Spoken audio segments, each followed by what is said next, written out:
ईश्वर आनंद है, आनंद ही ईश्वर है।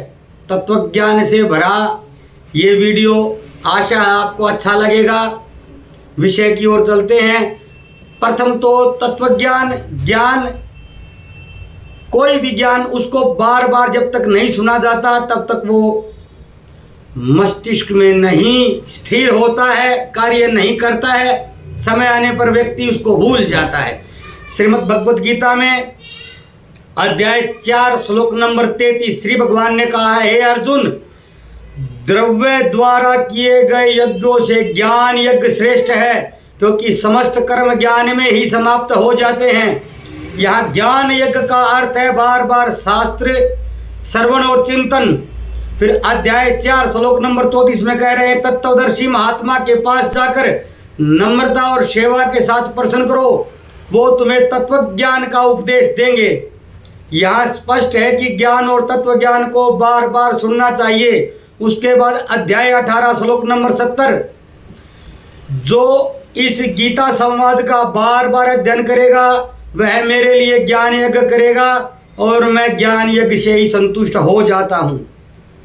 मुंडकोपनिषद 1:2-12, उस तत्व ज्ञान को जानने के लिए मनुष्य को गुरु के पास जाना चाहिए और उनके द्वारा बताए गए ज्ञान को बार बार श्रवण मनन करना चाहिए। छांदोग्योपनिषद कह रहा है 6:14-2, आत्मा को देखना चाहिए, उसके विषय में बार बार श्रवण करना चाहिए, मनन करना चाहिए और ध्यान करना चाहिए। छांदोग्योपनिषद 6:14-2, आत्मा व अरे द्रष्टव्य है, श्रोतव्यो, मनतव्यो, निधि दयासितव्य है। बार बार सुनिए, मनन करिए, ध्यान करिए, तभी चिंतन में अनुभूति में विषय आता है। शांति पर महाभारत अध्याय 204, शास्त्र का नित्य अभ्यास करो, गुरु की नित्य उपासना करो और साधुजनों का नित्य संग करो। पुराण में कहा गया, भागवत पुराण 1:2-17, कथाओं को और ज्ञान को बार बार सुनने और चिंतन करने से हृदय शुद्ध होता है। श्रुतम सुपर्णम परिभावितम च, अतः शास्त्र बार बार कहते हैं कि ज्ञान को पुनः पुनः सुनना चाहिए। अतः मैं जो आपको बताने जा रहा हूँ इसको पुनः पुनः सुनिए, बार बार सुनिए। एक ही बार सुनकर आदमी सोचता है हाँ पता है, अरे अरे जानते हैं, आ गया, लेकिन ऐसा नहीं होता है। वेदों में ईश्वर आनंद दोनों बराबर कहे गए हैं। वेदांत का निष्कर्ष है कि ईश्वर सच्चिदानंद स्वरूप है, सत्य चित्त आनंद यानी कि परमानंद। उपनिषद आनंद को ब्रह्म का स्वरूप बताते हैं। केवल गुण ही नहीं, प्रमाणों से सिद्ध करते हैं कि ईश्वर आनंद और सारा जगत उसी आनंद से उत्पन्न, उसी में स्थित और उसी में लीन होता है। मुख्य श्रुति प्रमाण, कुछ लोग कहते हैं कि हम श्रुति का ही प्रमाण मानते, स्मृति का नहीं मानते हैं, तो श्रुति का प्रमाण लीजिए। तैत्तिरीय उपनिषद आनंदवल्ली 2:7-1, बहुत प्रसिद्ध, आनंदो ब्रह्मोति वैजानात् आनंदाध्येव खल्विमानि भूतानि जायन्ते आनंदेन जातानि जीवन्ति। उसे बोध हुआ कि आनंद ही ब्रह्म है। वास्तव में आनंद से ही यह सृष्टि उत्पन्न होती है, आनंद से ही जीवित रहती है और आनंद में ही लीन हो जाती है। यहाँ आनंद को ब्रह्म के स्वरूप लक्षण के रूप में प्रतिपादित किया गया है, न ही किसी उपाधि क्षणिक अनुभूति के रूप में। तैत्तिरीय उपनिषद आनंद मीमांसा 2:8-9, श्रुति मानुषानंद से लेकर देवानंद तक आनंद की प्रगति माला रचती है और अंत में कहती है ब्रह्मानंद समस्त कल्पित आनंद मानव से अतिरिक्त अगम्य और अपरिमेय है। तात्पर्य है आनंद की पराकाष्ठा बराबर में ब्रह्म स्वरूप, जो सर्वोच्च आनंद है वही ईश्वर है। छांदोग्योपनिषद 7:23-1, यो वे भूमा तत्सुखम नाल्पे सुखम अस्ति, भूमा एवं सुखम, जो पूर्ण है वही सुख है, वही आनंद है। सीमित में सुख नहीं, अनंत ही सुख है। तात्पर्य अनंत यानी कि पूर्ण सत्ता, ब्रह्म सुख यानी आनंद। बृहदारण्यकोपनिषद प्रियता आनंद का मूल स्वयं ब्रह्म है, ब्रह्म वस्तु नहीं, अतः आनंद ही आत्म स्वरूप ब्रह्म है। बृहदारण्यकोपनिषद आत्मनस्तु कामाय सर्वं प्रियं भावति। श्वेत उपनिषद 6:8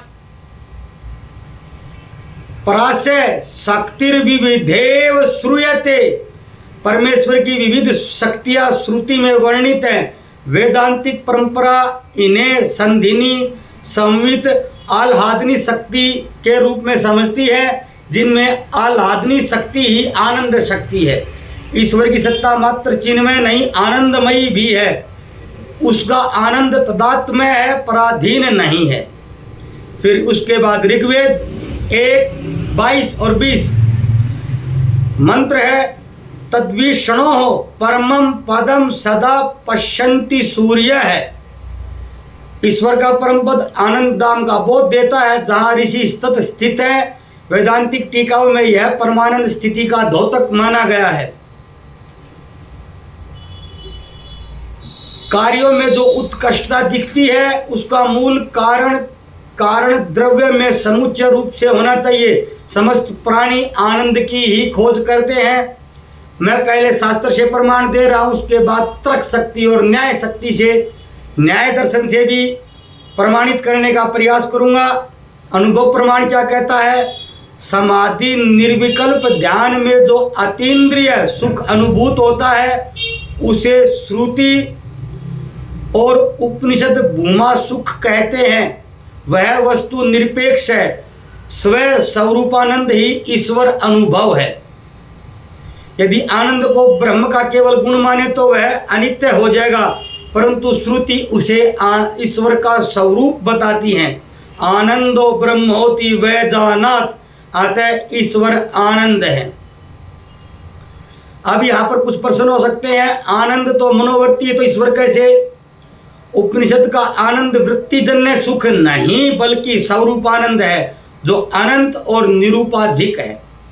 फिर एक आपत्ति हो सकती है कि ब्रह्म सत्यम ज्ञानम अनंतम कहा गया, आनंद कहाँ है? वही तैत्तिरीय में आगे आनंदो ब्रह्मोति से स्पष्ट किया गया कि अतः सच्चिदानंद त्रिलक्षण श्रुति सम्मत है। सत्यचित का स्वाभाविक फल आनंद ही है। तैत्तिरीय उपनिषद 2:7-1 आनंदो ब्रह्मोति वै जानात।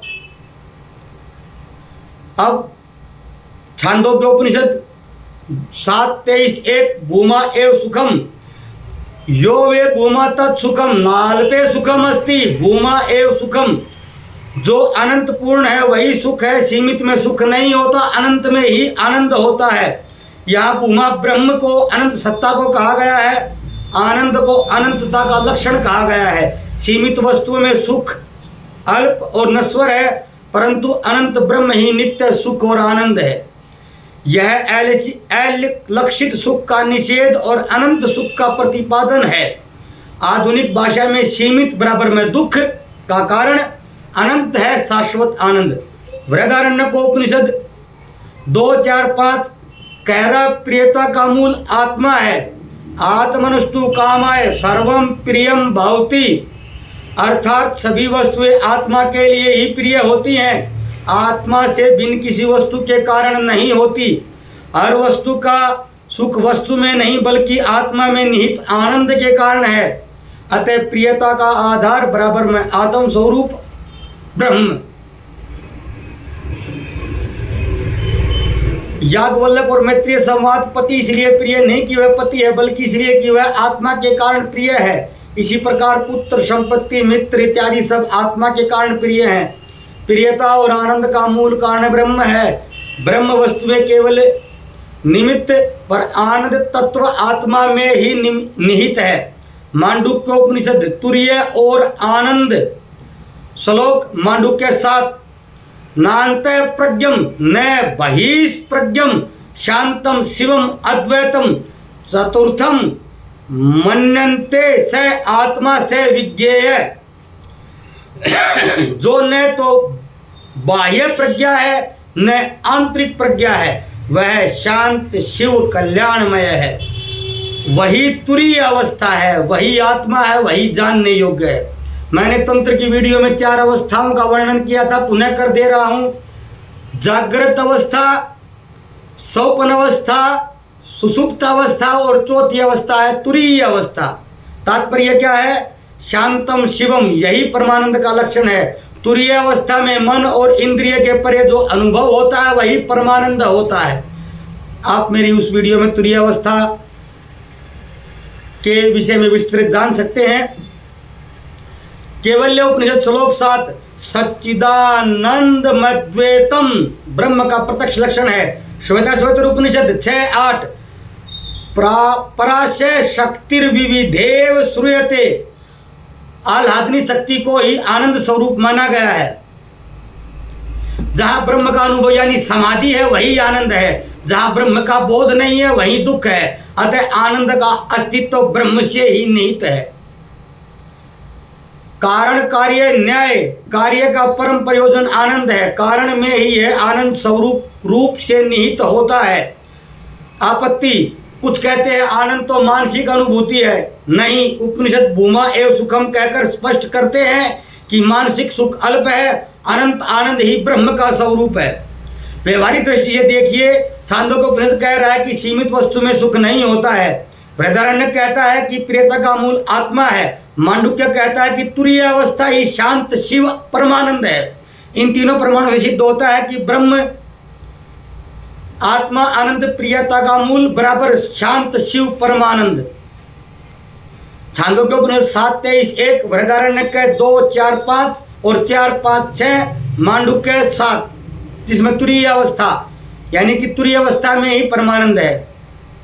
अब श्रीमद् भगवद गीता से प्रमाण लेते हैं।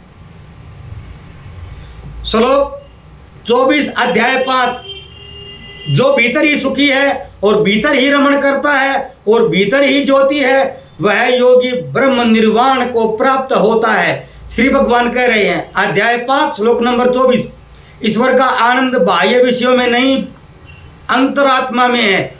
जो योगी उस अंतर आनंद में स्थिर है वही ब्रह्म का स्वरूप बन जाता है।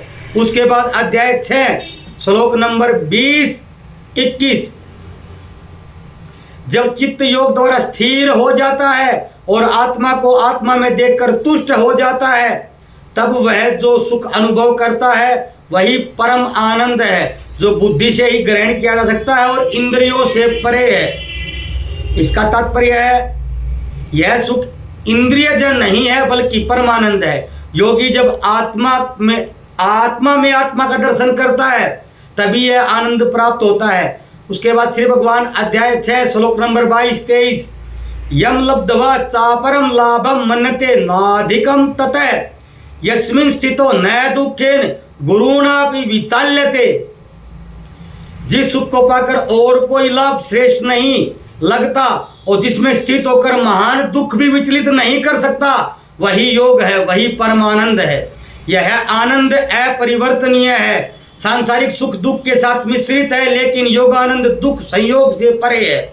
भक्ति में आनंद अध्याय 9 श्लोक नंबर 2, राज विद्या राजगुह्यम पवित्र मित मुतत्तम प्रत्यक्षा वर्गम धर्मयम सुसुखम कर्तुम वयम। यह ज्ञान राज विद्या राजगुह्य पवित्र और उत्तम है। यह प्रत्यक्ष अनुभव योग्य है, धर्म है, सुसुखकर और अविनाशी है। तात्पर्य, भक्ति योग केवल कर्तव्य नहीं बल्कि सुखद अनुभव है। भगवान स्वयं कहते हैं कि मेरा धर्म सुसुखम है। यहाँ ईश्वर के आनंद स्वरूप का व्यवहारिक रूप से वर्णन किया गया है। नित्य आनंद की गारंटी श्री भगवान अध्याय 18 श्लोक नंबर 54, मैंने कई बार इस श्लोक को विस्तारित किया, इस श्लोक का प्रमाण दिया है। ब्रह्मभूत है प्रसन्नात्मा, न सोचती न कांक्षति, समय सर्वेषु भूतेषु मत भक्ति लभते परम। जो ब्रह्मभूत और प्रसन्नात्मा है वह न शोक करता है न आकांक्षा करता है, वह सब में समान दृष्टि रखता है और मुझे प्राप्त करता है, मेरी परम भक्ति प्राप्त करता है। तात्पर्य, प्रसन्नता ब्रह्म का लक्षण है। यह आनंद शाश्वत और स्थायी है, जो किसी कारण से नहीं बल्कि आत्म स्वरूप है। आपत्ति कर सकते हैं गीता में कई ईश्वर ही आनंद स्पष्ट नहीं करता, लेकिन समाधान अध्याय 5 श्लोक नंबर 24, अध्याय 6 श्लोक नंबर 20 और 22 में स्पष्ट है कि योगी का अंत सुख ही ब्रह्म है। अध्याय 18 श्लोक नंबर 54 में कहा कि ब्रह्म भूत प्रसन्नात्मा ने सोचती न कांक्षती, या आनंद ब्रह्म की स्थिति बताई गई है। अतः गीता का संपूर्ण निष्कर्ष ही वही है जो उपनिषद का है, आनंद ही ईश्वर है। गीता केवल शास्त्रीय सत्य नहीं कहती बल्कि यही बताती है कि आनंद प्राप्त करने का मार्ग क्या है। ध्यान योग 6, 22, 23, आत्मानंद, भक्ति योग 9, 2, 18, 54, ईश्वर आनंद, कर्म योग 3, 19, 5, 11, निष्कामता से शुद्ध आनंद, अर्थात ज्ञान, भक्ति और कर्म तीनों योग का लक्ष्य एक ही है, आनंद स्वरूप ईश्वर। श्रीमद् भगवद गीता भगवान कहते हैं अनंत आनंद आपके भीतर ही है। योग से मिलने वाला सुख अत्यंतिक, इंद्रियातीत और स्थायी है। ईश्वर की भक्ति ही सभी सुखों का सार है। ब्रह्मभूत स्थिति का लक्षण है प्रसन्नता, आनंद। अब हम चलते हैं ब्रह्म सूत्र की ओर और शंकराचार्य, जगत गुरु भगवान शंकराचार्य का दृष्टिकोण। जगत गुरु भगवान शंकराचार्य कह रहे आनंदमयो अभ्यासात। ब्रह्मसूत्र वेदांत का मूल ग्रंथ है। उपनिषदों के गूढ़ वचनों का सार इसमें सूत्र रूप से निबद्ध किया गया है। जहां उपनिषदों ने कहा आनंदो ब्रह्मोति वैजानात तैत्तिरीय उपनिषद, वही ब्रह्मसूत्र 1:1:12 इस सिद्धांत को दृढ़ करता है। आनंदमयो अभ्यासात, ब्रह्म आनंदमय, जो कि उपनिषदों में बार बार ऐसा अभ्यास पुनरुक्ति हो रही है, पुनः पुनः अभ्यास, पुनः पुनः पुनरुक्ति हो रही है। सूत्र का अर्थ है आनंदमय, आनंद में आनंद से परिपूर्ण आनंद स्वरूप। अभ्यासात, बार बार कथन के कारण, तात्पर्य उपनिषदों में बार बार कहा गया कि ब्रह्म आनंदमय है, इसलिए निश्चित रूप से ब्रह्म ही आनंद है। तैत्तिरीय उपनिषद का प्रमाण, तैत्तिरीय उपनिषद आनंदवल्ली में 5 कोशों का वर्णन है, अन्नमय, प्राणमय, मनोमय, विज्ञानमय और आनंदमय। पंचम कोश सुख स्वरूप आनंदमय। फिर कहा गया आनंदो ब्रह्मोति वह जानात, आनंद ही ब्रह्म है, और बार बार आनंद की परिभाषा दी, स यह ऐसा आनंदयति, वही आनंदित करता है। सच्चिदानंद लक्षणम ब्रह्म, ब्रह्म का लक्षण सत्य, चैतन्य और आनंद है। शंकराचार्य का भाष्य, शंकराचार्य सूत्र पर कहते आनंदमय का अर्थ आनंद से बना नहीं बल्कि आनंद स्वरूप है। जैसे आत्ममय आत्म स्वरूप, वैसे ही आनंदमय आनंद स्वरूप। ब्रह्म केवल आनंद का अनुभव कराने वाला नहीं बल्कि वह स्वयं आनंद का सार है। अद्वैत वेदांत की दृष्टि, अद्वैत वेदांत का परिभाषा सूत्र ही है सत्य चित्त आनंद, अस्तित्व चेतना आनंद। या आनंद ब्रह्म का लक्षण है, गुण नहीं। यदि आनंद गुण होता तो ब्रह्म गुणयुक्त और सीमित हो जाता, किंतु ब्रह्म निर्गुण होते हुए भी आनंद स्वरूप है, क्योंकि उसका स्वरूप ही आत्मानुभूत शांति और प्रसन्नता है। प्रथम इसमें प्रश्न हो सकता है कि आनंदमय कोश तो जीव के 5 कोशों में से 5वां है, तो क्या यह जीव का आवरण नहीं है? इसमें आदि गुरु शंकर कह रहे हैं यहाँ आनंदमय कोश जीव के आवरण के रूप में वर्णित है, लेकिन आनंदमय अभ्यासात सूत्र जीव के आनंदमय कोश को नहीं बल्कि परब्रह्म के आनंद स्वरूप को इंगित करता है। उपनिषद स्पष्ट कह रहे हैं ब्रह्म पुच्छम प्रतिष्ठा, आनंदमय कोश का मूलाधार ब्रह्म है। यदि ब्रह्म आनंद स्वरूप तो दुख कहाँ से आता है? इसका समाधान है दुख अविद्या से उत्पन्न है। अष्टावक्र ने भी कहा है, उपनिषद भी कह रहे हैं ब्रह्म दृष्टि होने पर दुख समाप्त होता है और केवल आनंद ही शेष रहता है। अन्य आचार्यों का मत ले लेते हैं। रामानुजाचार्य जो कि विशिष्ट अद्वैत के आचार्य थे, ब्रह्म अपने स्वरूप में आनंदमय है, आनंद उन्हीं की शक्ति है। मध्वाचार्य द्वैत के आचार्य है, ईश्वर और जीव भिन्न है, ईश्वर स्वाभाविक रूप से आनंदमय है, जीव को भक्ति से उस आनंद का अंश मिलता है। वल्लभाचार्य शुद्धाद्वैत के आचार्य थे, भगवान श्री कृष्ण स्वयं आनंद घन है, उनका स्वरूप ही प्रेम, पूर्ण प्रेम और आनंद है। यदि हर जीव का लक्ष्य आनंद है तो उसका मूल कारण भी आनंद स्वरूप होना चाहिए। संसार के सब सुख क्षणिक है, परंतु ब्रह्म का आनंद अपरिवर्तनीय और शाश्वत है। उपनिषद, गीता और ब्रह्म सूत्र तीनों में समान रूप से सत्य प्रकट है। आनंद को जानने का उपाय श्रवण मनन और निधि ध्यासन यानी कि ज्ञान मार्ग, भक्ति और ध्यान भक्ति मार्ग। जब जीव अज्ञान से मुक्त होकर आत्म स्वरूप का बोध करता तब वह अनुभव करता है कि मैं ब्रह्म हूँ, मेरा स्वरूप ही आनंद है। समापन करते हैं। आनंदमयो अभ्यासात सूत्र वेदांत का हृदय है। आदि गुरु शंकर ने स्पष्ट किया कि ब्रह्म कोई आनंद का साधन नहीं बल्कि स्वयं आनंद का समुद्र है। उपनिषद कहते हैं आनंदो ब्रह्मोति। गीता कहती है यो अंत है सुखो अंतराम है। ब्रह्मसूत्र कहते हैं आनंदमयो अभ्यासात। तीनों प्रमाण मिलाकर यही निष्कर्ष देते हैं कि ईश्वर ही आनंद है और आनंद ही ईश्वर है। जीव बार बार हर जगह कोई शराबी शराब ढूंढता है, वो शराब पीकर खुश होता है, खुश नहीं होता है। काल्पनिक रूप से उसे ये लगता है कि आनंद प्राप्त हो गया है, लेकिन वो कृत्रिम आनंद होता है, इसलिए उसे पुनः पुनः शराब की आवश्यकता होती है। ऐसी स्थिति हम सभी के साथ है। किसी को नौकरी नहीं मिली, वो सोचता है कि नौकरी मिल जाए तो मेरे को आनंद आ जाएगा। क्षणिक रूप से कुछ मिनट के लिए, कुछ पल के लिए आनंद लेने के बाद वह सोचता है कि नहीं, फिर ये हो जाए तो प्रमोशन हो जाए, तो बच्चे हो जाए, तो बच्चे की शादी हो जाए तो मैं आनंद करूंगा। लेकिन आनंद नहीं मिलता है, क्योंकि जीव बाह्य साधनों में आनंद ढूंढता है। आकांक्षा इच्छा सभी जीव आनंद की ही करते हैं। आनंद ही आत्मा ढूंढती है। आत्मा सिर्फ आनंद ढूंढने ही का ही कार्य करती है, लेकिन अज्ञान के कारण वो बाहर के विभिन्न भिन्न भिन्न विषयों में आनंद ढूंढने का प्रयास करते हैं और अज्ञान के कारण दुख प्राप्त करते हैं। आनंद सिर्फ ईश्वर है, ईश्वर ही आनंद है। मैंने इसका विश्लेषण किया। कभी फिर इसी विषय को लेकर अन्य शास्त्रों का प्रमाण भी देंगे। मैंने 2 मिनट में अंत में अपना तर्क भी बताया, शराबी को लेकर, नौकरी को लेकर, और किसी को लेकर जिसकी शादी नहीं होती, वो शादी को के होने को आनंद मानकर कहता है कि शादी हो जाए तो आनंद हो जाए। जिसकी शादी हो जाती है वो सोचता है कि बच्चा नहीं हुआ, जिसको बच्चा होता है बच्चा पढ़ नहीं रहा है, जिसका बच्चा पढ़ रहा है उसका बच्चा जॉब नहीं कर रहा है, जिसका जॉब नहीं कर रहा वो मान नहीं रहा है, जिसका मान रहा है उसको जॉब नहीं मिली, जिसको जॉब मिल गई वो उसकी शादी नहीं हो रही, पहले बाप की नहीं हो रही, बाद में बेटे की नहीं हो रही। हर विषय में सोचता है कि ये हो जाए तो आनंद आ जाएगा, लेकिन आनंद किसी को आता नहीं है, क्योंकि बाह्य वस्तुओं में आनंद होता नहीं है। आनंद केवल ईश्वर में है, ब्रह्म में है। इस विषय को मैं 10 घंटे 20 घंटे 2 दिन 10 दिन तक भी बोल जाऊं, इतना बड़ा विस्तृत विषय है, लेकिन मैंने यहीं तक समापन करने का निर्णय लिया। कभी फिर इस विषय पर बोलेंगे। तत्वज्ञान की बातें हैं, बहुत भारी बातें हो जाती हैं, समझ पाना भी कठिन होता है। बार बार सुनिए, मनन कीजिए, चिंतन कीजिए, ताकि अभ्यास में आए। कल फिर मिलते हैं किसी अन्य वीडियो के साथ। तब तक जय भोलेनाथ, जय जगन्नाथ। भगवान शिव तुरीय अवस्था, परमानंद। मैंने प्रमाण दिया, आगे आप सबकी इच्छा है। कल फिर मिलते हैं। नमस्कार।